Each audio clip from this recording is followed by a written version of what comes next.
बघा पहिला दिवस आहे, पदशीर सेटअप लावलं.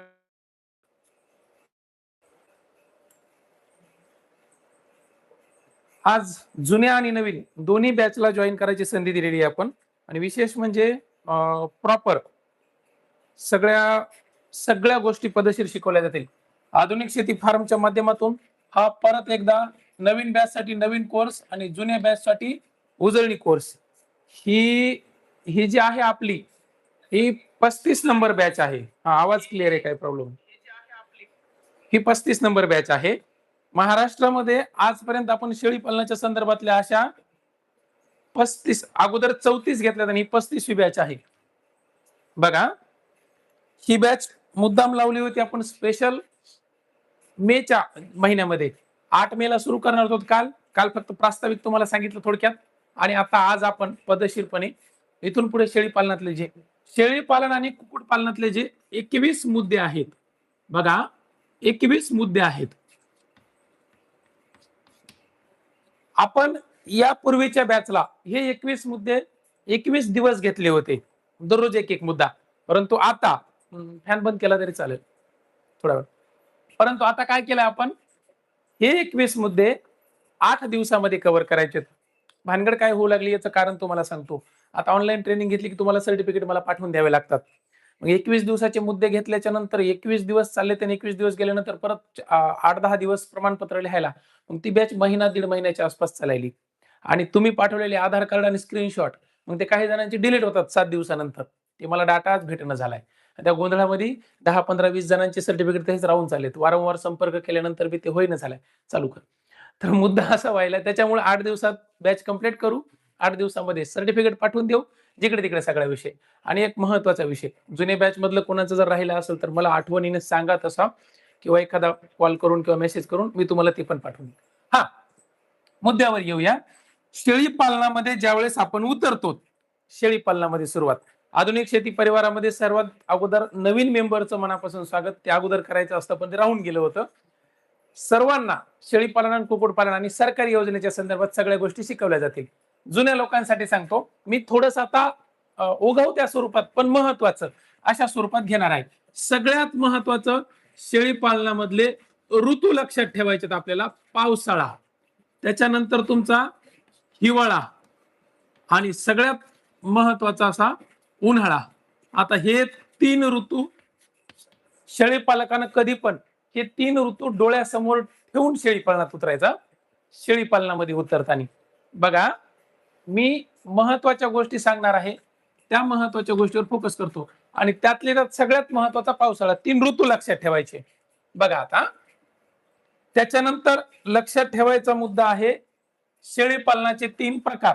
आता उदाहरणार्थ बंदिस्त, त्याच्यानंतर अर्धबंदिस्त आणि मुक्त. त्याला आपण काय म्हणू, फिरस्ती म्हणूया. हे 3 प्रकार मी सगळं शेळीपालन क्लिअर करून देणार आहे. तुमच्या डोक्यामध्ये शेळीपालन कुक्कुटपालनाची शंका उरणार नाही. हे डोळ्यासमोर 3 गोष्टी ठेवायच्या, डोळ्यासमोर 3 प्रकार ठेवायचे. मला शेळीपालनामध्ये उतरायचंय तर त्या हिशोबानुसार 3 ऋतू 3 प्रकार शेळीपालनामध्ये उतरते वेळेस. आणि त्याच्याही पेक्षा जास्त महत्वाचं, ज्यावेळेस मी शेळीपालनामध्ये उतरतोय आता सध्या, तर माझ्या भौतिक सुविधा बघा. सगळ्यात महत्वाचं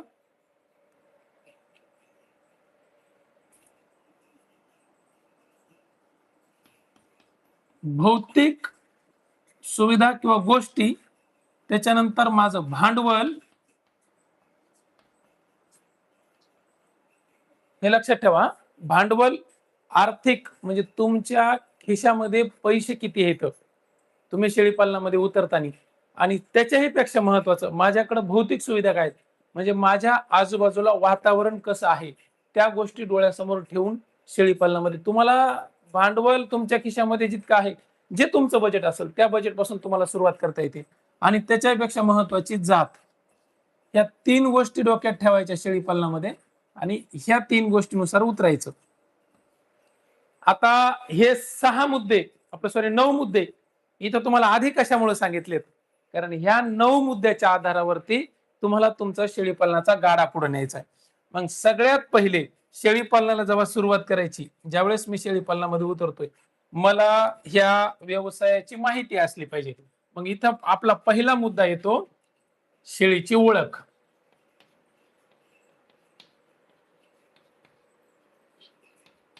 शेळीची ओळख. काही महत्वाच्या गोष्टी आहेत. आपल्या शेळीपालनाच्या लेक्चरला बसल्याच्या नंतर सगळ्यात पहिले तुमच्याकडे वही आणि पेन असली पाहिजे. जे मुद्दे शिकवायलो ते मुद्दे तुम्हाला पद्धतशीरपणे लिहून घ्यायचे आणि ज्याच्या सुंदर नवीन शेळीपालकापैकी, नवीन ग्रुप मेंबर पैकी ज्याच्या सुंदर नोट्स आहेत, त्या सुंदर नोट्स वाल्यांना आपण बक्षीस ठेवलेलं आहे 3,000 रुपये. आणि जुने मेंबर पैकी ज्यांचे फार्म व्यवस्थित सुरू आहेत त्याला आपल्याला पुरस्कार द्यायचा आहे, मी तुम्हाला या व्हिडिओमध्ये सांगितल्याप्रमाणे. त्यामुळे तुमच्या नोट्स आणि तुमचं व्यवस्थापन ह्या 2 गोष्टीच्या आधारावरती तुम्हाला तो 5,000 रुपयाचा जुन्या मेंबरला, 3,000 रुपयाचा नवीन मेंबरला पुरस्कार द्यायचा आहे, भांडवल आणि सन्मान चिन्ह. तर हे महत्वाचं आहे. मी जे शिकवतोय हे शिकवलेल्या गोष्टीचे फोटो, तुमच्याकडच्या नोंदी, तर वही आणि पेन तुम्हाला मदत करणार आहे, लक्षात ठेवा. तर ह्या गोष्टीनुसार तुम्हाला मी आता हे सुंदर पद्धतीमध्ये सांगणार आहे. आता शेळीची ओळख हा मुद्दा सगळ्यात पहिले घ्यायचा आहे. शेळीची ओळख, तुम्हाला महाराष्ट्रामध्ये शेळीपालन करायचंय. भारतातल्या, महाराष्ट्रातल्या आणि जगातल्या प्रसिद्ध शेळ्यांची तुम्हाला माहिती असली पाहिजे. उद्या आता शेळीपालनाचं ट्रेनिंग केलं तुम्ही, किंवा आता तुम्ही पैसे भरले शेळीपालनाच्या ट्रेनिंगला आले, आता मोबाईल घेऊन तुम्ही सकाळी सकाळी बसले, मित्र आला, काय करायला रे? शेळीपालनाचं ट्रेनिंग आहे. काय राजा येडेवानी, काय बसलास? शेपुड्या कुठं पाळीत असतात का? एवढा शिकला सवरला, काय झालं? म्हणजे तुमची टिंगल-टवाळकी किंवा अवहेलना करायचा प्रयत्न होणार आहे. त्याच्यामुळं ह्या क्षेत्रातलं ज्ञान तुम्हाला असलं पाहिजे आणि त्या ज्ञानाच्या जीवावरती तुम्हाला पद्धतशीरपणे लोकांना पद्धतशीर उत्तरं द्यायचे. उद्या जर चालता एखादं कोणी दीड शहाणं म्हणलं तुम्हाला, की एखादं कोणी शहाणं जर म्हणलं तुम्हाला, की ही शेळीची जात सांग कोणती आहे, तुम्हाला सांगता आली पाहिजे ना. मुद्दा हा आहे. तुम्हाला त्या गोष्टीची माहिती असली पाहिजे. तुम्हाला जर माहिती नसेल तर मग पुढचा तुमची जास्त टिंगल घेणार आहे. त्याच्यामुळं माझं म्हणणं आहे, ओळख करून घ्यायची. मग आता तुम्हाला मी इथं सगळ्या गोष्टी सांगतो. हा, आपण काय करू, भारतातल्या आणि याच्यातल्या जेवढ्या काही शेळ्याच्या जाती आहेत त्याची माहिती करून घेऊ. त्याच्यानंतर मला कोणत्या प्रकारचं शेळीपालन करायचंय आणि कोणती जात माझ्या फार्मवर ठेवायची, हा तुमच्या मनातला दुसरा प्रश्न आहे, महत्वाचा आहे. सर, फोन केला की एकच असते, सर मग मला शेळीपालन करायचं, मी कोणती जात निवडू? जात तुमच्या वातावरणानुसार, तुमच्या परिसरानुसार, तुमच्या अभ्यासानुसार आणि तुमच्या खिशातल्या भांडवलानुसार ठरवायची असते. मी सांगितल्यानं ही जात चांगली आहे म्हणजे ती नाही. मुळात सगळ्याच जाती चांगल्या असतात. तुमच्या आजूबाजूला जेवढ्या शेळ्यांच्या जाती पाहायला भेटल्यात सगळ्या जाती चांगल्या आहेत, वाईट कोणती जात नसते. म्हणून निवडताना आधी शेळीपालनाचा प्रकार महत्वाचा आहे. शेळीपालन प्रकार, मी कोणत्या प्रकारचं शेळीपालन करूया. आणि त्याच्यानंतरचा तिसरा मुद्दा येतो की शेळीची निवड.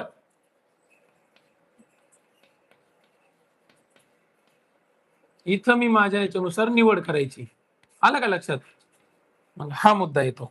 आता हे 3 मुद्दे पद्धतशीरपणे लिहून घ्या. लिहून घेतल्यानंतर मी तुम्हाला सविस्तर सांगतो. सगळ्यात पहिले तुम्हाला शेळीची ओळख झाली पाहिजे, शेळीपालनाचा प्रकार माहिती असला पाहिजे, मी कोणत्या प्रकारचं शेळीपालन करालो आणि माझ्या प्रकारानुसार माझ्याकडे जे साधन संपत्ती आहे त्याच्यानुसार मी शेळीची निवड करायची. ठीक आहे. आता बघा, ओळख मध्ये सांगतो तुम्हाला. भारतामध्ये किंवा आपल्या आजूबाजूला शेळ्यांच्या कोणकोणत्या जाती आहेत? तुम्हाला तुमच्यापैकी किती जणांना शेळ्याच्या जाती माहिती आहेत? आपल्याला एकच माहिती आहे, गावरान शेळी, आपली देशी शेळी, एखाद्याला लय वाटलं तर उस्मानाबादी. आणि तुमच्यातले काही लोक ज्यांनी थोडाफार अभ्यास केलाय ते लोक सांगतील शिरोई, सोजत, कोटा, बिटल, आम्हाला ह्या जाती माहिती आहेत. पण तुम्हाला सांगतो, भारतामध्ये इंडियन गोट रिसर्च सेंटर आहे. हे आहे यूपी मध्ये, उत्तर प्रदेश मध्ये, मथुराला. यांनी 21 भारतातल्या 32 शेळ्या आहेत, 32 जातींना भारतातल्या रजिस्टर्ड गोट किंवा प्रमाणित केलेल्या शेळ्या म्हणून सांगितल्या. ह्या भारतातल्या मूळ भारतीय शेळ्या अशा स्वरूपातल्या 32 तशा जाती भरपूर आहेत भारतामध्ये. पावली शेळ्यांच्या जाती पाहायला भेटतात. परंतु 32 शेळ्या रजिस्टर्ड गोट म्हणून आपल्या इथं केल्या. त्यापैकी राजस्थानमध्ये 21 आहेत शेळ्यांच्या जाती. ओळख सांगतोय तुम्हाला. आता हे भारतामध्ये आहे. तुम्ही काश्मीर पासून कन्याकुमारी पर्यंत जर गेले तुम्हाला वेगवेगळ्या शेळ्या पाहायला भेटतात. त्या टीव्ही मध्ये तुम्ही पाहिला असाल बघा, डोंगरावरती किंवा मोठमोठ्या पहाडावरती इतकुशा दगडावरती शेळ्या उभ्या राहतात किंवा उंच डोंगरावर जाऊन चरत्यात. किंवा काही शेळ्या तुम्ही त्या धरणाच्या भिंतीवरती अशा अलगद एवढ्या तिरकस भिंतीवरती बी अलगद पाय टेकून उभ्या राहिलेल्या शेळ्या पाहिल्यात तुम्ही. त्या काश्मीरी शेळ्या, त्या पहाडी शेळ्या आहेत. त्या शेळ्यांना डोंगर सर करून उभा राहून वरती जाऊन खायची सवय असते. खाली आले थोडस पंजाब हिमाचल मध्ये बिटल शेळ्या, राजस्थानमध्ये शिरोही, देशी शिरोही, नागोरी, गुजरी, अजमेरा, तोतापरी, जमनापरी, बरोबर आहे का नाही. उत्तर प्रदेश, मध्य प्रदेश, गुजरात, राजस्थान ह्या भागामध्ये गेले की कोटा, सोजत, जखराना, बर्बरी, त्याच्यानंतर तुमची खाली जर आले तर काठेवाडी गुजरात साईडला, पतिरा ह्या जाती पाहायला भेटतात. पलीकडे गेले बंगाल साईडला ब्लॅक बेंगॉल, हैदराबादी. महाराष्ट्रामध्ये ज्यावेळेस येतात तुम्ही, महाराष्ट्रातल्या जर जाती पाहायला गेल्या आपल्या इथं शेळी पालनाच्या ओळखीसाठी सांगा ना, तुम्हाला माहित असावी. महाराष्ट्रामध्ये सगळ्या भागामध्ये जी काळी शेळी पाहायला भेटते तुम्हाला, काळ्या रंगातली, ती उस्मानाबादी मूळ महाराष्ट्राची शेळी. जगाच्या पाठीवर संपूर्ण जगात सर्वात चांगलं जर मटण म्हणलं, चवदार मटण, उस्मानाबादी शेळीच्या बोकडाचं मटण. आता तुम्ही म्हणता सर हे आपलं हे म्हणून म्हणाले का? नाही. उस्मानाबादी शेळीच्या बोकडाचं जे मटण आहे ते चवदार मटणापैकी एक आहे आणि खूप आवडीनं ते खाल्ल्या जातं. आता काही जण असं म्हणतात सर आज माळकऱ्या लोकांना, हे बघा नॉनव्हेज वाल्यांसाठी विषय चालू आहे. आपण शेळी पालन करायलो. शेळी पालनातला मुख्य उद्देश आहे त्यातला एक मटण मार्केट. लोकांच्या मटणाची भूक भागवण्यासाठी मार्केटमध्ये बोकड कटिंग होतात किंवा बकरी ईदसाठी बोकड कटिंग होतात. त्याच्यामुळं असं वाटून घ्यायचं नाही काय. चवदार मटण आहे. आता 2 वर्ष झालं जरी सोडलं असलं तरी मी आधी काटाळूस तर खाल्लेलं आहे. त्याच्यामुळं मटण मार्केट हे सगळ्यात महत्वाचं मार्केट आहे. उस्मानाबादीचे बोकडे आहेत ते सगळ्यात चवदार मटणाला. म्हणून आपल्याकडं कधी बी बघा मटणाच्या दुकानावर गेले की गावरान किंवा उस्मानाबादीचे बोकडं तुम्हाला मागितले जातात. नंबर 1. तर त्या हिशोबाने आपल्याकडे उस्मानाबादी काळ्या रंगाची, मग त्याच्यात वेगवेगळ्या भागानुसार आहेत. काही ठिकाणी कानावर पांढरे ठिपके भेटतात पाहायला, काही ठिकाणी अजून काही. तर हा प्रकार उस्मानाबादीचा. हा आता हा एक झाला मुख्य. दुसरा, विदर्भामध्ये जर गेले तिकडं तुम्हाला कोणती शेळी पाहायला भेटते? बेरारी जातीची, तांबड्या तांबूस रंगाची, थोडीशी उंची साधारण आणि शेतामध्ये फिरून चारा वगैरे खाती, बेरारी जातीची. पश्चिम महाराष्ट्रात गेले तुम्हाला संगमनेरी शेळी, नगर, अहिल्यानगर, नाशिक आणि पुणे ह्या परिसरामध्ये पाहायला भेटते. त्याच्यानंतर खानदेशाकडे जर गेले, खानदेश पट्टा, तर तिथं तुम्हाला काठेवाडी शेळी, काळ्या रंगामध्ये, तांबड्या रंगामध्ये, तांबूस रंगामध्ये, पण केस लांब असतात तिला, असे लांब लांब केस, शिंग पिळदार उंच, नंबर 1 शेळी काठेवाडी. आणि कोकणामध्ये जर गेले तर डोळ्यापाशी, मानेला, इथं खाली पोटाला, पायापाशी असे खडुळीसारखे किंवा खारुताईसारखे चट्टेपट्टे असतात. ती झाली आपली कोकण कन्या शेळी. ह्या 4 शेळ्या तुम्हाला महाराष्ट्रामध्ये पाहायला वाटतात. आता मी इथं तुम्हाला जातींची नावं लिहून देऊ शकतो, काय प्रॉब्लेम नाही. महाराष्ट्रातल्या ह्या 4-5 जाती, भारतातल्या ह्या 32 प्रकारच्या जाती किंवा अजून वेगवेगळ्या जाती. पण इथं जराशी जागा कमी पडेल, मग याची पीडीएफ टाकणार आहे आता ग्रुपवरती थोड्या वेळानं. शेळ्यांच्या जातीची पीडीएफ टाकतो. मग तिथे काय करायचं, जात, तिची वैशिष्ट्ये आणि तिचे फोटो त्या जातीचे. म्हणजे तुम्हाला काय होईल, उद्या जर कोणी एखाद्या दिवशी शहाण्याने दाखवले, सांग रे ही शेळी कोणती, तर तुम्हाला तो फोटो पाहिल्यावर लक्षात आलं पाहिजे. म्हणून काय करतो, ती पीडीएफ टाकून देतो लेक्चर संपल्याच्या नंतर. ती पीडीएफ बघून घ्यायची, कोणत्या जाती कुठे आहेत, कोणती जात कशी आहे. आलं लक्षात. ही झाली शेळीची ओळख. बरोबर आहे. तुम्ही म्हणता सर आता शेळ्या आम्हाला कळाल्या, आता शेळी आमच्या इथं आणायची. आता याच्यात 2-3 जाती अशा आहेत, 2 जाती ज्या बाहेर देशातल्या आहेत पण भारतात जास्त चालल्या मधल्या काळात. एक म्हणजे बिटल शेळी, आफ्रिकन बोर शेळी, बाहेरची आहे. आफ्रिका खंडामध्ये ती जास्त प्रमाणात पाहायला भेटते, पण भारतामध्ये खूप जास्त प्रमाणात चालली मधल्या काळामध्ये. आता ती कशामुळे चालली काय तो भाग वेगळा आहे, पण चालली खूप. आता पण सगळीकडे पाहायला भेटते. माझ्या फार्मवर पण मी ठेवलेले आफ्रिकन बोर. आणि दुसरी म्हणजे सानेन. आता सानेन शेळीचा विषय असा आहे की सानेन शेळी ही आपल्या भागामध्ये दुधासाठी जास्त प्रसिद्ध आहे. तिला दूध भरपूर येतं, उंचीला कमी असते, व्यवस्थित चारा खाल्ल्याच्या नंतर चांगलं भरपूर दूध येते म्हणून सानेन जातीची शेळी. आलं लक्षात? तसंही उन्हाळ्यामध्ये भरपूर शेळ्या दूध देत असतात. आलं लक्षात? ह्या 2 शेळ्या. म्हणून ओळख महत्वाची आहे. आता शेळी पालनाचा प्रकार आणि निवड. बघा सर, आता हे बाकीचा फापट पसारा सांगण्यापेक्षा सगळ्यात महत्वाचा मुद्दा, मी कोणती शेळी आणू? तुमच्या मनातला मेन प्रश्न. मी जाऊ आणि कोणती शेळी घेऊन येऊ? तर माझं काय म्हणणं आहे, शेळी जाऊन आणायच्या आधी मी शेळी कशी सांभाळणार आहे, हे आधी मला माहीत असलं पाहिजे. बरोबर आहे? मी कशी सांभाळणार शेळी? मेन मुद्दा. कशी सांभाळणार म्हणजे आता इथं बघा, पहिल्या काळामध्ये शेळी पालनाचं एकच गणित होतं. कोणतं? जायचं. हा, आवाज व्यवस्थित यायला मी चेक केलं. पहिल्या काळामध्ये काय गणित होतं? पहिल्या काळामध्ये काय गणित होतं? एकच मिनिट. हा, पहिल्या काळात शेळी पालनाचं एकच गणित. शेळ्या सोडायच्या, गावातला एखादा व्यक्ती असतो तो त्याला राखोळी द्यायच्या किंवा त्याच्या स्वतःच्या शेळ्या. ते शिवारभर दोघं तिघ जण शेळ्या चारायचे आणि सांच्या परी आणून आपल्या घरी किंवा दावणीला बांधून द्यायचे. काय होतं, 25-30 वर्षाच्या अगोदर, माझ्या लहानपणी किंवा त्याच्या अगोदर, आपल्या गावामध्ये पडीत जमिनी भरपूर होत्या. सगळी जमीन वहितीखाली नव्हती. वहितीखाली जर नव्हती म्हणजे पडकं, माळरानं किंवा आपल्याकडचे ओढे, नाले, इथं असं शेळ्याला चरायला भरपूर जागा होती. आणि आता जेवढी आपण पिकं घेतोय, म्हणजे गहू, ज्वारी, मका, कापूस, सोयाबीन, ही जेवढी पिकं आज घेतोय, एवढी जमीन पिकाखाली नव्हती पहिले. जमिनी करण्यासाठी पडीत जमिनी भरपूर होत्या. म्हणून आपल्याला शेळ्या चारायला भरपूर जागा होती. 2 किंवा 3 माणसं 100, 200, 400 शेळ्या पण व्यवस्थित सांभाळायचे आणि ते चारून आणायचे. म्हणजे शेळी पालनातला जो हा प्रकार आहे, कोणता? ज्याला आपण मुक्त संचार शेळी पालन म्हणतो, फिरस्ती शेळी पालन, हा प्रकार खूप जास्त चालायचा शेळी पालनातला. पण आज अशी परिस्थिती आहे का? आता तुमच्यातल्या काही जणांना म्हणलं, बाबा हा ठीक आहे, ह्या 50 शेळ्या घे आणि तू बाहेर बिंदास्त चार. नाही चारू शकत. एक तर आपले जे धुरे आहेत शेतातले ते बारीक झालेत, कमी राहिलेत. पडीत जमिनी होत्या त्या सगळ्या लोकांनी काय केले, नीट करून किंवा दुरुस्त करून वहितीखाली आणल्यात. आणि तिसरा महत्वाचा मुद्दा म्हणजे याच्याही पेक्षा जास्त भयानक परिस्थिती आहे. आपल्या परिसरामध्ये तणनाशकाचा वापर जास्त व्हायला आहे.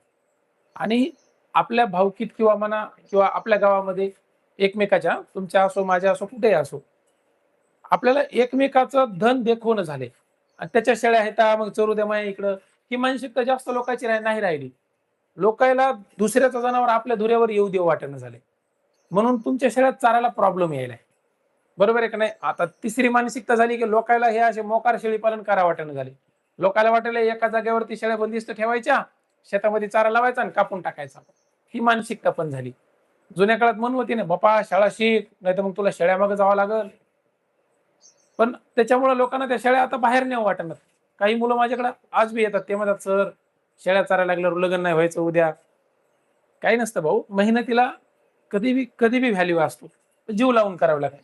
तर कालानुसार हा मुक्त संचार प्रकार कमी झाला, म्हणून शेळी पालनातला बंदिस्त आणि अर्धबंदिस्त हे 2 प्रकार आलेत आता पुढे. बंदिस्त आणि अर्धबंदिस्त हे प्रकार मागच्या 25-30 वर्षामध्ये जास्त पुढे आलेत. मागच्या ह्या 10 वर्षात लय पुढे आलेत बंदिस्त आणि अर्धबंदिस्त. म्हणून काय करायचं, शेळ्यांची जरी माहिती झाली, निवड करते वेळेस ह्या प्रकार आधी ठरवायचा माझ्या डोक्यामध्ये. ठीक आहे सर, बघा हे प्रकार निवडताना ह्या 3 गोष्टी डोक्यात लक्षात ठेवायच्या. भौतिक सुविधा, माझ्या गावात आणि आजूबाजूला काय भौतिक सुविधा आहेत, माझ्या खिशामध्ये भांडवल किती आहे, आणि मग त्याच्यानुसार मी जात कोणती निवडायची, या 3 गोष्टीचा अभ्यास करायचा. मग मुद्दा येतो काय, जर समजा माझ्या घराच्या पाठीमागं खूप मोठा डोंगर आहे आणि माळरान आहे, पडीत जमीन आहे, वन खात्याची जमीन आहे, किंवा असं मी शेळ्या बिंदास चालू शकतो सर, आमच्याकडे नदी आहे आणि नदीकडे भरपूर चरायला आहे, दादा तुम्ही बिनधास्त फिरस्ती शेळी पालन करा, काहीच प्रॉब्लेम नाही. तुमच्या शेळ्या दिवसभर चरायला घेऊन जा किंवा 1-2 माणसं लावा चांगल्या प्रकारची आणि त्या माणसांना त्या शेळ्या चारायला घेऊन जायला लावा. संचापरी चारून आणायच्या, फक्त आल्यानंतर खुराक आपल्याला ठेवायचा. मग तो खुराक वगैरे काय आहे ते पुढच्या मुद्द्यामध्ये मी समजावून सांगतो. पण इथं लक्षात घ्या मी काय म्हणालो, तुम्हीच चरायला जाऊ द्या. कारण काय, शेळी शेळी असा प्राणी आहे, हा शेळी नावाचा, तो जितका बाहेर मोकळा चरायला जाईल, जितका बाहेर चांगला चरायला जाईल, आपल्या भागातल्या शेळ्या सांगतो मी तुम्हाला, त्याचं तितकं चांगलं पोट भरेल महाराष्ट्रामधल्या. हा, इतर काही जाती असतील त्या बंदिस्त ठेवल्यावर बी चांगल्या बनतील, पण मुळात, कारण शेळी काय मुद्दा आहे, शेळी हा नेचर, शेळीचा नेचर किंवा नॅचरल गुणधर्म, नैसर्गिक गुणधर्म काय आहे, फिरून खाणे. इथं जरसं खायचं, तिथं जरसं खायचं, त्या झाडाचं, ह्या गवतातलं, त्या वेलीचं, त्याचा पाला खाय, याचा पाचोळा खाय, त्याची शेंगडी खाय, असं फिरून खायची सवय असते. आणि या फिरून खाण्यामध्ये शेळीला खूप जास्त स्वरूपामध्ये सत्वयुक्त चारा भेटतो, तिची तब्येत चांगली बनते. म्हणून शेळीला होईन तेवढं एक तर मुक्त संचार किंवा अर्धबंदिस्त स्वरूपामध्ये ठेवा. कळालं का? मुक्त संचार किंवा इलाजच नाही, आमच्याकडे जागाच नाही, समजा आमच्याकडे सर आता बाहेर सोडायला चान्सच नाही, मग तुम्ही बंदिस्त करा. आणि बंदिस्त करते वेळेस रात्रीच्या वेळेला शेडच्या आतमध्ये, दिवसभरामध्ये शेडच्या बाहेर मोकळी जागा, त्या बंदिस्तचं स्वरूप मी तुम्हाला पद्धतशीरपणे समजावून सांगतो, शेड कसा करावा. तर अशा स्वरूपात आता तुम्हाला जर समजा 1 वर्षभर मी एका बंगल्यामध्ये ठेवलं, नाही तुम्ही ह्या बंगल्यामध्येच राहायचं, तुम्ही दिवस रात्र रूमच्या आतमध्ये राहू शकतात का हो? नाही. हा, एखाद्या बंगल्यात घरी राहतात, पण मग रात्रभर निवांत घरात झोपले, सकाळी उठले की जरसं बाहेर पटांगणामध्ये, अंगणामध्ये, प्रत्येक घराला बघा घर असतंय आणि घराच्या बाहेर थोडंसं अंगण असतंय.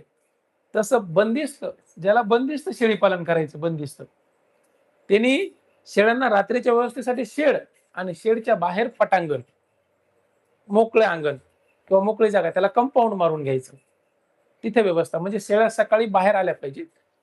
मधला जो शेड आहे तो पद्धतशीरपणे मला झाडून वगैरे व्यवस्थित करता येतो.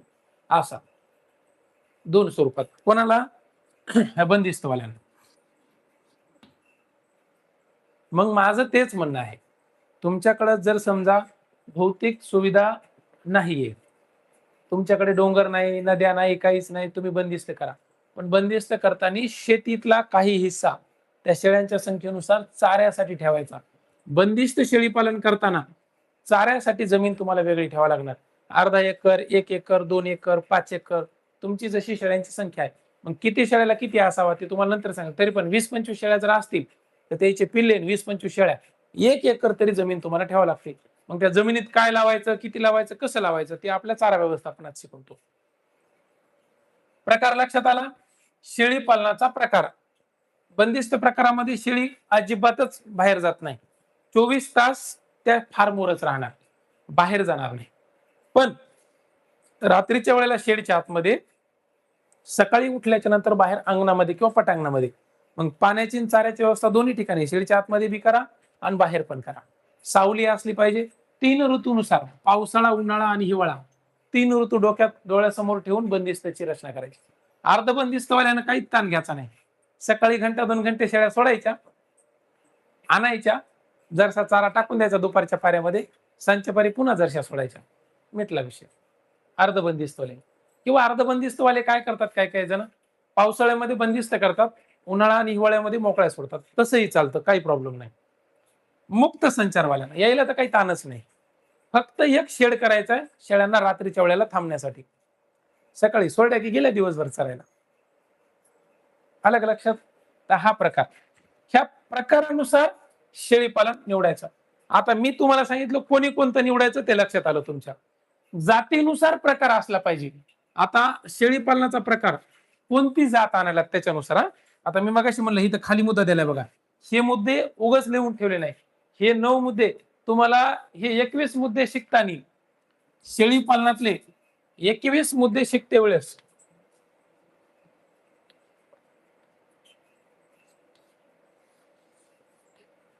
हे 9 मुद्दे तुम्हाला पावलं पावली येणार आहेत. म्हणून प्रत्येक मुद्द्यामध्ये यांचं महत्व आहे, लय भारी सिस्टीम आहे, म्हणून निवडायचं. आता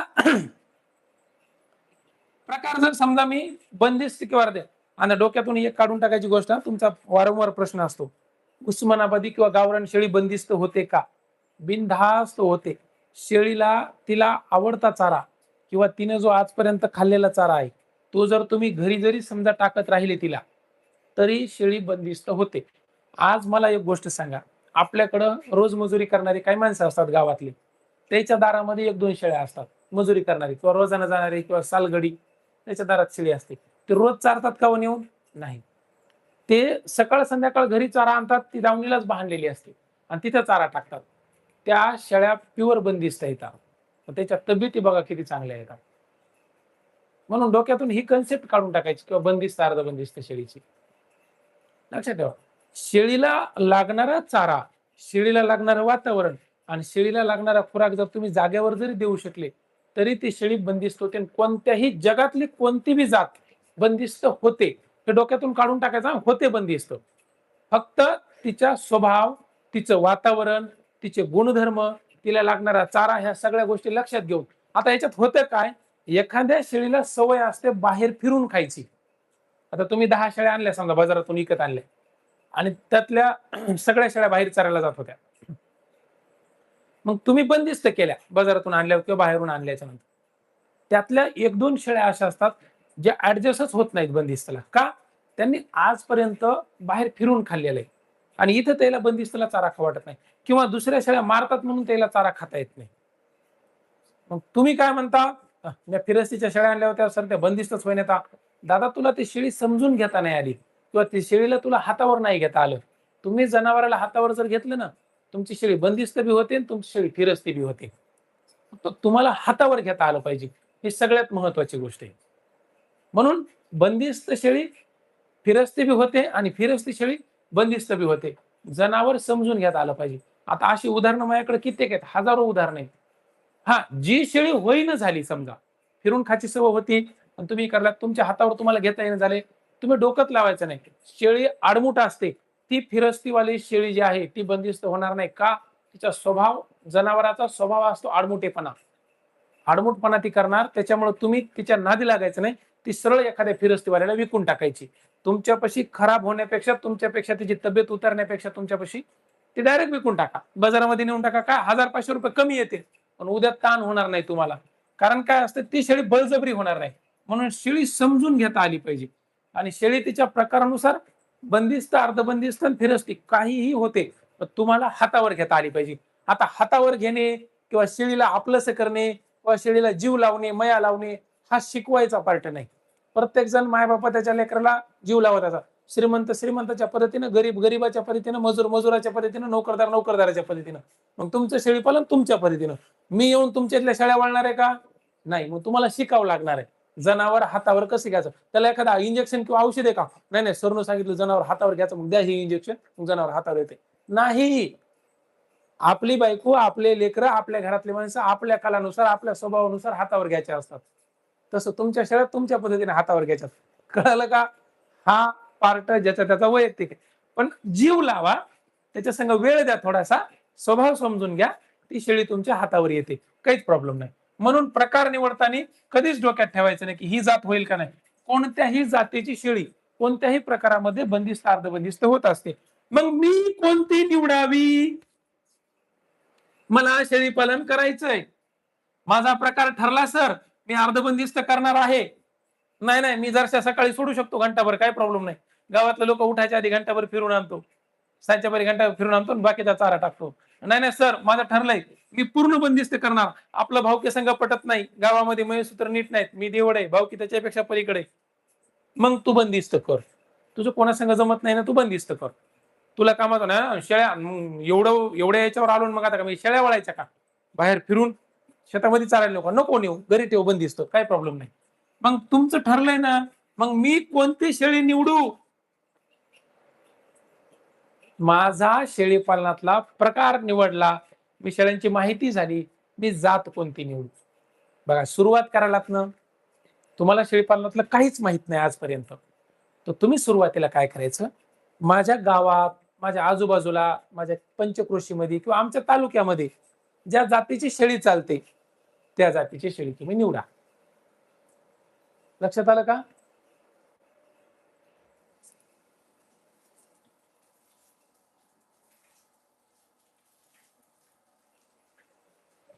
काय नाही, बाहेर आवाज येऊ लागला म्हणून गेलो होतो.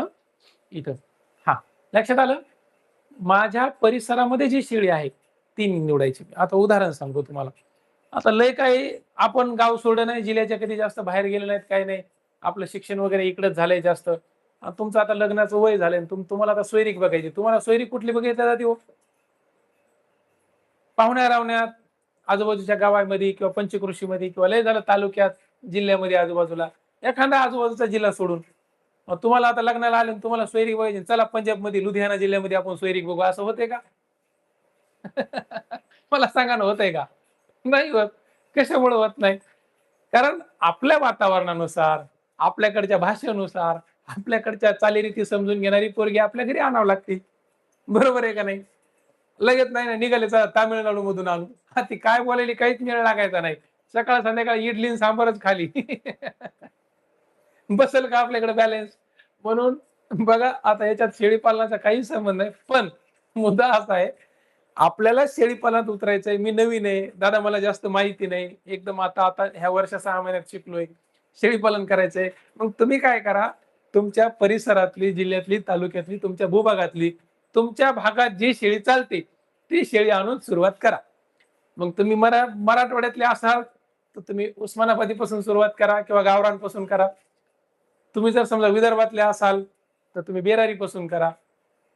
तुम्ही पश्चिम महाराष्ट्रातले आहेत, कोणती बी करा. तुमच्या भागातल्या शेळी वर्ष 6 महिने तुम्हाला शेळी कळाली पाहिजे. तुमच्या हातावर शेळीच्या 1-2 डिलिव्हऱ्या झाल्या पाहिजे. तुमच्या हातावर पिल्ले लहानाचे मोठे झाले एकदा, की मग तुम्ही कोणत्या बी जातीवर जाऊ शकता. बरं, आता मुद्दा येतो, मी असं म्हणीनच आलो, की तुम्हाला सोयरीक बाहेरची आणायची नाही. तुम्ही कुठली बी पोरगी करू शकतात, काही प्रॉब्लेम नाही. आता तुमचं लग्नाचं वय झालंय. आता तुम्ही लग्नाला आले आणि तुम्हाला आता सोयरीक बघायची. तुम्ही पंजाबमध्ये नाही, तुम्ही अमेरिकेत जाऊन बी सोयरीक करू शकता. काही प्रॉब्लेम नाही. विनोदाचा भाग सोडा, पण वस्तुस्थिती आहे. तुम्ही अमेरिकेतली सुद्धा मुलगी करू शकता. पण कधी? मुद्दा असा आहे, की तुम्ही अमेरिकेत 10-5 वेळेस जाऊन आले. तुमचं शिक्षण बाहेर झालंय. तुम्हाला तिकडली भाषा येते. तुमचे जॉब इंटरनॅशनल लेव्हलला आहेत. तुम्ही सगळ्या गोष्टी ॲडजस्ट करू शकता. तुम्ही कुठली बी पोरगी करू शकता. त्याला काय, तुम्ही तामिळनाडूतली करू शकता, पंजाबमधली करू शकता, दिल्लीची करू शकता किंवा अमेरिकेतली बी करू शकता. पण कधी? मॅच्युरिटी, अंडरस्टँडिंग लेव्हल, लँग्वेज, समजून घेण्याची पद्धत, तिकडचं वातावरण, ह्या सगळ्या गोष्टी जर तुमच्या व्यवस्थित मॅच होणाऱ्या असतील, तर तुम्ही जगाच्या पाठीवरली कुठली बी पोरगी लग्नासाठी करू शकता. कळालं का मला काय म्हणायचंय? मग शेळी पालनामध्ये तुम्ही कोणती बी जात निवडू शकता. तुम्ही काश्मीरची शेळी आणू शकता, बीटल आणू शकता, आफ्रिकेची आफ्रिकन बोर आणू शकता. तुम्ही शिरोई, सोजत, कोटा, बिटल, जमनापरी, तोतापरी, जखराना, बर्बरी, कुठल्याही जातीवर काम करू शकता. पण कधी? कधी करू शकता? जेव्हा तुम्हाला शेळी पालनामध्ये चांगल्या प्रकारे माहिती झाली. तुमच्या हातावर डिलिव्हऱ्या झाल्यात, तुमच्या हातावर पिल्ले लहानाचे मोठे झालेत. तुम्हाला शेळी पालनातले सगळे मार्केट माहिती झालेत. तुम्ही वर्ष 6 महिने शेळी पालनात चांगले रमला, तुमचा अभ्यास झालाय. तुम्ही 4-5 वेळेस दुसऱ्या जातीच्या ठिकाणी फार्मच बघितलेत. त्यांची विक्री तुम्हाला माहिती आहे, संगोपन माहिती आहे. त्यावेळेला तुम्ही जगाच्या पाठीवरची कोणती बी शेळी सांभाळू शकता. म्हणून शेळीची निवड करताना कोणत्या बी जातीवर काम करता येते. पण जर समजा तुम्हाला माहिती असेल तर. तुम्हाला भरपूर स्वरूपात जर माहिती नसेल, तर मग तुम्हाला याच्यावर उपयोग नाही कोणत्या बी जातीवर काम करून. आलं का लक्षात? तुम्हाला सुरुवात ही आपल्या आजूबाजूच्या शेळीवरच करावं लागणार आहे. कळालं का? मग आता मुद्दा येतो, सर ठीक आहे, निवड करायची, जात आमची कन्फर्म झाली, काही प्रॉब्लेम नाही. प्रकार पण आमचा कन्फर्म झाला. आम्ही बंदिस्त करणार आहेत. काही जण म्हणतील नाही सर मी अर्ध बंदिस्त करणार आहे. काही जण म्हणतील सर मला डोळे उघडे, माझ्या घराच्या बाजूला मोठा डोंगर आहे, मग मी फिरस्ती करतो. हा ठीक आहे, मग तुम्ही फिरस्ती करा. पण शेळी पालनाची निवड करताना किंवा शेळी पालनाची सुरुवात करताना नवीन माणसानं जो पहिल्यांदा शेळी पालनाच्या क्षेत्रात उतरतोय, त्यानं पावसाळ्यामध्ये अजिबात शेळी पालनाला सुरुवात करायची नाही. पावसाळा नाही म्हणजे नाही, अजिबात नाही. जर नवीन माणसानं पावसाळ्यात सुरुवात केली, तर ते कसं होईल माहितीये का? आपल्याकडे एक म्हण आहे बघा. हे म्हण अशी आहे, आता बघा, आपल्याकडे एक म्हण आहे, नवीन मुसलमान झाला आणि रोजाचा महिना आला. भलती बेजारी. पावसाळ्यामध्ये तसं होते नवीन शेळीपालकाचं. एक गोष्ट लक्षात घ्या, शेळीपालन शिकवते वेळेस तुम्हाला माहिती असावी म्हणून सांगतोय, मी हे गावरान माणूस. मी शेळ्या वळीत किंवा फार्मवरचे प्रयोग करत, अभ्यास करत, सगळ्या गोष्टी करताना या सगळ्या गोष्टी करत करत तुम्हाला शिकवतोय. मी काय कोणती एखादी फार मोठी इंटरनॅशनल लेव्हलची संस्था आहे आणि फक्त हे तुम्हाला थेरॉटिकल माहिती देतोय असं नाही. मी गावरान माणूस आहे, मातीतला माणूस आहे. काल शेळ्या वळल्या, आता सकाळी आता जाऊन फार्मवरती अजून शेळ्याचं चारा पाणी करायचंय किंवा हे करायचंय. म्हणून माझ्या तोंडून हे गावरान शब्द येतात. आणि जे उदाहरणं देतो, हे उदाहरणं तुम्हाला सांगायचा मुद्दा काय आहे? तुम्हाला समजावं. आपल्या माणसानं आपल्या पद्धतीने समजून सांगावं. याच्यामुळे काय होतं, तुम्हाला शेळीपालन चांगलं समजून जाईल. माझा उद्देश काय? तुम्हाला शेळीपालन चांगलं समजलं पाहिजे. म्हणून हे उदाहरणं देतो. मग कोणी वाईट वाटून घ्यायचं नाही. मग सर तुम्ही गावरान बोलता बोलता तुम्ही फारच फसारे काढले, तुम्ही वाकडं तिकडं बोलले, नाही तुम्ही असेच उदाहरणं दिली, तुम्ही हाच मुद्दा केला. माझा उद्देश काय? तुम्हाला समजून सांगावं. बरोबर आहे का नाही? त्याच्यामुळं समजून घ्या. आणि गावरान माणूस आहे, येडेवाकडे शब्द येऊ शकतात. काय तोलून मापून बोलायची आपल्याला सवय नाही. आपण बगड माणसं आहेत, बोलता बोलता. त्याच्यामुळं उद्देशानुसार कायदा बी शिक्षा करताना उद्देशानुसार करते. आपला उद्देश आहे ना, आणि त्यातून बी एखाद्याला वाटलं नाही नाही मुले मन दुखावून तुम्ही असंच बोलले तसंच बोलले, काहीच नाही. नीट काय करायचं, उद्या सकाळी सकाळी एसटी धरायची, परभणीला उतरायचं, परभणीवरून कुमारी गाडी पकडायची, आर्वीला उतरायचं, फार्मवर यायचं. फार्मवर आल्याच्या नंतर मला सांगायचं कालच्या लेक्चरमध्ये तुम्ही लयच बोलले होते, मला राग आलाय, बाजूला येण्याचं 2 थुतरीत मारा माया, काही प्रॉब्लेम नाही. राग आल्यावर काय असते, हा ना बाबा 2 आता होईल शांत तुमचा. विनोदाचा भाग सोडा. पण शेळी पालन आहे फार कंटाळवाणा विषय, पण तुम्हाला आनंदाच्या स्वरूपात समजावून सांगायचा आहे. आणि बरं तुम्ही इतका पैसे भरून किंवा इतक्या आवडीनं आलात नाही इथपर्यंत, तर हा व्यवसाय आहे त्या पद्धतीने तुम्हाला समजवायचा. शेवटी तुमच्या शेळ्या तुम्हीच वळणार आहेत. तुमचं शेळीपालन तुमच्या पद्धतीनेच करणार. पण जे मागच्या 10 वर्षात मी अनुभवलं, मी अभ्यासलं, मी त्यातले प्रयोग केले, या सगळ्या गोष्टी तुम्हाला सांगायच्यात मला. मग माझ्या पद्धतीने सांगाव्या लागतील. एवढं समजून घ्या. हां, तर आपल्याला निवड करायची, बरोबर आहे. पावसाळ्यात अजिबात नाही करायची. पावसाळ्यामध्ये काय होतंय, आजूबाजूच्या वातावरणात फार गारवा असतो किंवा आर्द्रता प्रमाण जास्त असते. शेळीला ऊन सहन होतंय, गारवा किंवा पाऊस सहन होत नाही. पाणी सहन होत नाही. बघा तुम्ही, जमीन जर थोडीफार ओली असेल, शेळी त्याच्यावर ओल्या याच्यातून कवाच जात नाही. ती कोरड्या याच्यावर पाय टाकते. ओल्यात कधीच जाणार नाही शेळी. चिखलामध्ये शेळी जात नाही. अनुभव घ्या आणि मला सांगा. म्हणून मुद्दा असा आहे, पावसाळ्यात शेळीला जास्त सहन होत नाही. दुसरी गोष्ट, पावसाळ्यात शेळी पाणी जास्त पित नाही. तिसरी गोष्ट, ओला चारा असते त्या पाल्यामध्ये किंवा पाण्यामध्ये पाण्याचं प्रमाण जास्त असल्यामुळे तिला कोरडा चारा लई भेटत नाही. मग दूध कमी होतंय. ऑलरेडी रोगराई वाढलेली असते, दूध कमी होतंय, तिची जी इम्युनिटी असती, प्रतिकारशक्ती ती कमी झालेली असते, म्हणून बेजाऱ्या जास्त असतात. पिल्ले तर लय मरतात. म्हणून पावसाळ्यात नवीन माणसानं सुरू करायचं नाही. तुम्हाला भलत्या बेजाऱ्या होत्या, तुम्ही उद्या शेळीपालन बंद करता. इकून तिकून सुरुवात करायची आणि केली पावसाळ्यामध्ये भलती बेजारी. त्याच्यापेक्षा पावसाळा नको, नवीन करता. आता नवीन शेळी निवडते वेळेस 6 मुद्दे जे महत्वाचे, त्या 6 मुद्द्यांची माहिती सांगतो, जेणेकरून तुम्हाला कळून जाईल. 6 मुद्दे कोणते आहेत? बघा, इथं तुम्हाला एक लिहूनच देतो मी. पहिला, शेळीचे दात. दुसरा, शेळीचे शिंग. तिसरा मुद्दा, शेळीच्या खुरा. चौथा मुद्दा, शेळीची त्वचा. 5वा मुद्दा, काय राहिलं गड्या? शिंग, खुरा, त्वचा, दात, शेवटी कास आणि डोळे.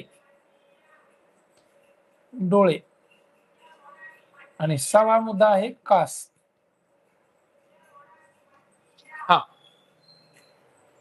कुठे बी गेले, शेळी खरेदी करताना किंवा निवडताना 3 पर्याय असतात तुमच्या पुढे. एक, बाजार. शेळी तुम्ही एक तर बाजारातून घेणार. दुसरा, फार्म. आणि तिसरा प्रकार आहे तुमच्या परिसरातून, गावातून घ्या किंवा खेडेगावातून घ्या. शेळी कुठून बी घ्या, बाजारात जा, फार्मवर जा किंवा परिसरातून घ्या. शेळीची निवड करताना किंवा खरेदी करताना ही मुद्दे लक्षात ठेवायचे. दात बघायचे. काय असतं, आता हा मुद्दा मी वारंवार सांगितलेला आहे, तुम्हाला परत सांगतो. शेळीचे दात तुम्हाला अॅक्युरेट वय सांगतात. जन्मल्याबरोबर जन्मापासून तर वर्षाचं होईपर्यंत आदत असतात, म्हणजे दुधाचे दात असतात जन्मलेले. त्या दातातला 2 दात जनावर एका वर्षाला पाडतंय. एका वर्षाचं पिल्लू झालं मग ते पाठरू असो नाही तर बोकडा असो, की इथले 2 दात पडतात. पडल्यावर तिथं मोठे 2 दात येतात. एक महिन्याभरातच ते कार्यक्रम होते. एका वर्षाचं जर झालं 2 दात, म्हणजे वर्ष ते 1.5 वर्षापर्यंत, 1.5 ते 2 वर्षाच्या काळामध्ये बघा, 1.5 वर्ष ते 2 वर्षाच्या काळात ते 2 दाताच्या बाजूचे पुन्हा 2 दात पाडतंय. 4 दात मोठे आणि बाकीचे त्याच्या इकडचे 2 आणि इकडचे 2 लहान आले. तो प्रकार असतो 4 दातावरला 1.5 ते 2 वर्षाचा. 2 वर्षाच्या पुढं पुन्हा 6 महिन्यांनी त्याच्या शेजारचे पुन्हा पाडतंय. म्हणजे 2.5 ते 3 वर्षाच्या दरम्यान 6 दातावर आणि 4 वर्षाच्या आसपास 3.5 ते 4 वर्षाच्या दरम्यान ते सगळे राहिलेले 2 दात जे आहेत ते पण पाडते, सगळे मोठे दात होतात. मग कधी मी निवड करते वेळेस दातानुसार जर निवड करायची असेल तर तुम्हाला शेळीपालनामध्ये उतरायचंय. वयस्कर किंवा झालेली किंवा म्हातारी शेळी जर घ्यायची नसेल तर दात बघायचे 2 किंवा 4 दातावरलं पाठरू घ्यायचं. म्हणजे एक 1-2 इथं झालेले असतात. शेळी तुमच्यापाशी भरपूर दिवस चालणारे तरुण तरणी बांड जर शेळी घ्यायची असेल 2 किंवा 4 दातावरली. दात दिसले शेळीचं वय कळा, ऍक्युरेट कळालं का नाही. इथं फसवाफसवीचा प्रकार होईल का? कधी गेले शेळी इचकायची दात, हा पूर्ण दात झालेले आहेत म्हणजे ती 4 वर्षाच्या पुढची आहे, म्हणजे 4 वर्षाच्या पुढची. तसं शेळी 9-10 वर्ष चांगले वेत देते, मग 8-10 वर्ष चांगले वेत द्यायली, मग तुम्हाला घ्यायची तर मग त्याच्या पुढची मग शिंगावर, खुरावर, त्वचेवर आणि केसानुसार किंवा त्वचेनुसार तुम्हाला कळतंय. डोळे, डोळ्याला खवले पडलेत म्हणजे खड्डे पडले तर डोळे पाणी, शिंग रखरख झालेत, शिंगाला करकुंडा पडाय, जिथून शिंग सुरू व्हायले तिथं जर समजा खाचा पडलेला असेल, रखरख शिंगा असतील आणि त्वचा एकदम वृक्ष झालेली आहे, वळ्या पडायल्यात किंवा केस पातळ झालेले, शेळी म्हातारी आहे. दात हालायले, काळे पडले दात, म्हातारी शेळी. तरणी बांड कशी ओळखायची? 2 किंवा 4 दातावरली, बाकी बघायचं कामच नाही तुम्हाला. हे बघायचे शेळी घेते वेळेस, मग शेजाऱ्याची घ्या, एखाद्या फार्मवरून घ्या, नाही तर एखाद्या बाजारात जाऊन घ्या. आधी दात बघायचे, दातावरून वय कळालं, त्याच्यानंतर डोळे चिपडा आलेले, पाणी गळायले डोळ्यातून, अर्धवट लवलेले किंवा पापण्या अर्धवट खाली येतात आणि मरेल वाणी शेळी उभी आहे, आजारी आहे शेळी, हातात लावू नका. शिंगाला खड्डे पडलेत, खाचा पडाय, वरी नुसतं रखरख शिंग झाले, म्हातारी आहे शेळी. केस पातळ येतं किंवा तेजदार केस नाही आहेत, त्वचेवर वळ्या पडल्यात, सुरकुत्या पडल्यात किंवा अशा घड्या पडल्यात, वय झालंय. ह्या गोष्टी तुम्हाला इथं कळतात. शिंग, खुरा. आता खुरा, तरण्या शेळीची किंवा तरुण्या बांड शेळीची खूर कशी असते माहिती का? इकडे बघा, आता हे 2 खुरा असतात शेळीला, घोड्याला एकच असते, शेळीला 2 असतात. अशा दोन्हीकडे 2 भागात विभागले, अशी जुटलेली खुर आहे आणि घोड्याच्या टापासारखी चांगली आहे तरणी बांड शेळी. खुरा फाकल्या, इकडं पसरली तिकडं पसरली, खुरात अंतर झाले, खुराच्या पाठीमागून 2 टोंगळे लोंबलेले असतात बघा, ते टोंगळे भले बकळ लांब लोंबले तर शेळी म्हातारी आहे. क्लिअर कट ओळखून घ्यायचं, आलं लक्षात. आणि शेवटी ही कास आहे, कास. कास म्हणजे दुग्ध ग्रंथी आणि खाली सडा असतात. हे तुम्हाला ऍक्युरेट शेळी सांगतात ओरिजिनल गाभण आहे का नाही. म्हणजे प्युअर गाभण शेळी जर पाहायची असेल, प्युअर गाभण शेळी, तर त्या शेळीला चीक असतो, कास पिळल्याबरोबर चीक निघतो. म्हणजे 3 महिन्याच्या 4 महिन्याच्या पुढची जर शेळी असेल तिला चिकच येणार. मग तुम्ही शेळी पिळीन, पुढचा माणूस छाती ठोकून सांगायला हा गाभण शेळी आहे, आणि तुम्ही पिळीन दूध आलं, नेमकी लागलेली असेल फार फार तर महिन्याखाली 15 दिवसाखाली, ती गाभण म्हणता येत नाही. कास तुम्हाला ऍक्युरेट सांगते, कास तुम्हाला सांगते तिला दूध किती आहे, कास तुम्हाला सांगते ती पिल्लाला पोचते का नाही, कास तुम्हाला सांगते तिला दगडी झाली का नाही, मुकसड आहे का दगडी झालेली आहे, हात लावला की लक्षात येते. शेळी बाजारात किंवा कुठे बी खायला गेली एकदा कास हिचकायची. म्हणून कधी बी शेळी निवडताना, शेळीची निवड करताना जात कोणती बी घ्यावं तुम्ही, जात कोणती बी घ्या, प्रकार कोणता बी करा आणि ऋतू कोणता बी असू द्या, शेळी पालनामध्ये शेळी निवडते वेळेस तुम्हाला हे मुद्दे लक्षात ठेवायचे. सोपं सांगू का? सोपं बघा, शेळी गळ्यातून दाव सोडायचं, शेळीला एक टपू हाणायचा आणि अशी मोकळी सोडायची. 10 पावलं शेळीला फिरून आणायचं. 10 पावलं शेळीला फिरवून आणते वेळेस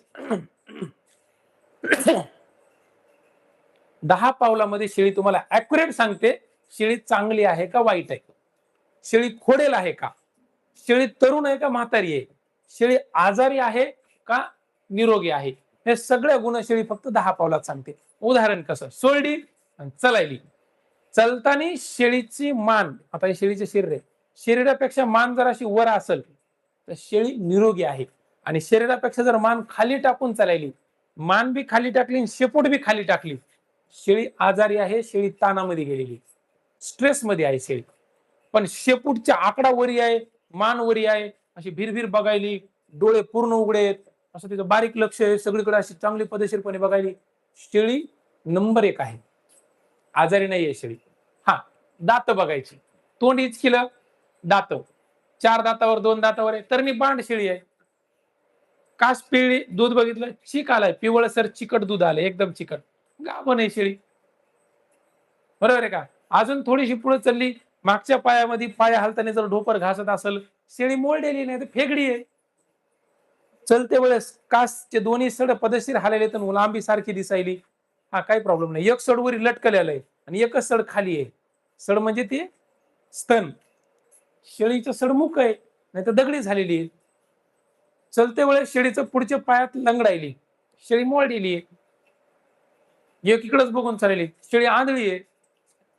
शेळी 10 पावलं चालली की शेळी तुम्हाला सगळं सांगते, हे तुम्हाला कळायला पाहिजे. म्हणून निवड करते वेळेस शेळीच्या कधी बी हे सगळे गोष्टीचे मुद्दे, हे सगळं प्रकार, जात लक्षात ठेवायचे. हे बघा, प्रकार कोणता बी करा, बंदिस्त बंदिस्त फिरस्ती, जात कोणती बी निवडा, पण शेळी पालन समजून करा. हा, मला अनुभव नाही, आजूबाजूची आणा बाबा, कशाला नवीनच एकदम सर शेळी पालनाची सुरुवात करायची, मग मी बिटल शेळ्यावरती जाऊ का? लाखामध्ये 3 शेळ्या यायला, आणि 3 शेळ्या आणल्याच्या नंतर तुला जर निवडच व्यवस्थित करता नाही आली त्या शेळ्याची, तुला एखादी समजा वाजट शेळी आली, एखादी मथारी आली, तू यापाशी शेळीची डिलिव्हरीच होणार नाही, वर्षभर सांभाळून 2 पिले झाले नाही, भलं उद्या 35-40 हजाराला बी पिलू विकू दे, 2 पिल्यामध्ये काय भांडवल होणार आहे? तू लाखाचे लाख तर झाले पाहिजे ना एका वर्षात. आणि तो एका कवा होऊ शकतं, तुला ज्ञान किंवा माहिती नसल्यावर होऊ शकतं. तुम्ही काय करा, माझं काय म्हणणं आहे, सुरुवात करते वेळेस तुमच्या लोकल, आता गावरान किंवा उस्मानाबादी 10-12 हजाराला शेळी बसते, 1 लाखामध्ये 10 शेळ्या येतात. 6 महिन्याच्या किंवा 7 महिन्याच्या काळामध्ये एक वेत होते, 10 शेळ्याचे 20 पिले, बच बच बच तुमच्या फार्मवर निसते पिलेच. हिचं काय शेंबूडच आलाय, तिचं काय संडासच आली, तिचं काय, 6 महिन्यात सगळे अनुभव येऊन जातात. हिची डिलिव्हरी होती, तिला गाभणच जाती, तिचे पिलेच अंगावर खेळत येतं, ही इकडची एखादी गाबड, तीच काही होतंय. 6 महिने वर्षभर शेळी पालन हे प्रयोग स्वरूपात करायचं. मला अनुभव घ्यायचे, मला प्रयोग करायचे, गावरान किंवा उस्मानाबादी तुमच्या लोकल. तुम्ही खानदेशातले काठेवाडी करा, जात आपल्याकडे विकले गेलं पाहिजे. तुम्ही शेळी पालन कशासाठी करायले? मी शेळी पालनातून पिल्ले आमच्याकडे कटिंग मार्केटला विकायचे मटणासाठी, म्हणून मी शेळी पालन करायलो. मग तू बिटल आणून उपयोग काय तुला? बिटलचं बोकड का तू कटिंगला विकणार आहेस का? आफ्रिकन कर बोर का तू त्या खटकाकडे देणार आहेस का? नाही. मग तू गावरान किंवा उस्मानाबादी कर. आलं का लक्षात? हा, नाही शेळी पालन सर मी वर्ष 2 वर्ष चांगलं केलंय, मला जर अनुभव आहे, मला थोडी माहिती झाली, आता थोडंसं गावरान नको वाटतंय, मग तुम्ही बिटल करा, बोर करा, शिरोई करा, सोजत करा, कोटा करा, काही बी करा, ढेकळं करा, माती करा, लाकडं करा, डोंबलं करा, काही करा. कळालं का मला काय म्हणायचंय? नवीन आहेत ना, मग रिस्क घेऊ नका, आधी अनुभव घ्या, अभ्यास होऊ द्या, आणि शेवटी काय माहितीये का, विहिरीत उडी मारल्याशिवाय पोहणं कळत नसते किंवा पाण्याची खोली कळत नाही. वरून उभा राहून असं विहिरीच्या कडेला उभा राहिले, आरामात पोहू शकतो मी, काही प्रॉब्लेम नाही. 20 फूट असेल काही नाही. कंबरावर असा हात उभा देऊन किंवा धुऱ्यावर उभं राहून शेळी पालन होत नाही. शेळी पालनात उतरावं लागतं. पाण्यामध्ये उतरल्यावर पाण्याची खोली, पाण्याचे जडत्व कळत असते. कसं आहे, पण आधी अभ्यास करू ना, आधी अंदाज घ्यायचा, बरोबर आहे का नाही? पाणी किती खोल आहे, सगळ्या गोष्टी अंदाज घ्यायचा, मग उतरायचं. नाही तर डायरेक्ट गेली आणि हाणली उडीन, पाणीच नव्हतं खाली, कमरे इतकंच पाणी, गाळातच फसली. असं नका करू सगळ्या गोष्टी. तर ह्या गोष्टीच्या संदर्भामध्ये आता तुम्हाला निवडीपर्यंत काय अडचण येणार नाही. जात कोणती बी निवडा, काय प्रॉब्लेम नाही. उद्या तुम्हाला आता शेळ्यांचा शेड कसा बांधायचा, म्हणजे आता आणलेली शेळी शेड मध्ये ठेवायची ना, शेड कसा बांधायचा, चारा कोणकोणता लावायचा, त्या गोष्टीच्या संदर्भात सविस्तर शिकवणार आहे. ठीक आहे. आता हे ट्रेनिंग 8 दिवस चालेल. पण 8 दिवसाचं ट्रेनिंग एका दिवशी 2-2 लेक्चर घेऊन किंवा 3-3 लेक्चर बी घेऊ आपण. थोडंसं लवकर संपवू का? तर योजना सुरू आल्यात. आपल्याला कागदपत्र तयार करायचे आणि हे प्रमाणपत्र तुम्हाला लवकर पाठवून द्यायचे म्हणून थोडंसं लवकर होईल, पण लेक्चर जास्त होतील. रोज एक लेक्चर घेऊन 8 दिवस 8 लेक्चर घेण्यापेक्षा थोडेसे लवकर बी होऊ शकतात मे बी. ठीक आहे, त्या स्वरूपाने याचा फोटो काढून ग्रुपवर टाकतो, त्या हिशोबाने बघून घेऊ. धन्यवाद. कसं वाटलं? चांगलं वाटलं ना? मग युट्यूबचे जे काही व्हिडिओ आहेत माझ्यावाले आतापर्यंतचे, त्या व्हिडिओमध्ये जाऊन एकदा काय करा, त्याच्या खाली कमेंट बॉक्समध्ये जा आणि सांगा सर तुमचं ट्रेनिंग करायलो ह्या बॅचला आणि खूप चांगल्या पद्धतीने तुम्ही शिकवतात, तुमचं आवडतंय. कारण काय आहे, लोक चांगली कमेंट कधी करत नाहीत. आपल्याकडे काय चांगलं आहे ना, हा ठीक आहे, खाऊन पिऊन ढेकर देऊन मोकळे. आपण कधी त्याला जाऊन म्हणत नाहीत आचार्याला की हा तो स्वयंपाक लय चांगला केलता बरं का आज. बिघडल्या मात्र सगळे बोकांडे बसते त्यात जाऊन जामून करपला, फोडणीचा वास येऊ लागला. मागच्या काही बॅचला काही जणांना ते ऍड्रेस किंवा हे नव्हते म्हणून प्रमाणपत्र थोडे लेट गेले किंवा एका दुसऱ्याचं राहून गेलं म्हणजे द्यायचं नव्हतं का, असा उद्देश नव्हता. चुकून राहिले किंवा ते ऍड्रेस नव्हता त्या टायमाला झाला, लोड आहे थोडासा मागं एखाद्या तक्रार लगेच युट्यूबवर तुमचं प्रमाणपत्र मिळालं नाही, एखाद दुसऱ्याची 12,000 एखाद दुसऱ्याची. मग चांगला कमेंट येऊ द्या ना जरा. तुम्हाला चांगलं सपोर्ट तरी की नाही बाबा सतीश राणे बेबीच्या डेटापासून शिकवतो, इतकं चांगलं शिकवतो. मग येऊ द्या कमेंट करा नाही एक ओळ. जा व्हिडिओवरती लोकांना सांगा नाही बाबा सर लय भारी शिकवतात. शिकवत असेल तर, तुम्हाला वाटलं असेल तर, नाही तर बळजबरी नाही. नाही बाबा खरंच या क्षेत्रातलं ह्या माणसाला ज्ञान आहे का नाही ते जाऊन सांगा. नसेल तर तसं बी सांगा, नाही सर लेक्चर केलं आणि मला कथेच पटलं नाही, मला समजलंच नाही, ते बी सांगा. धन्यवाद.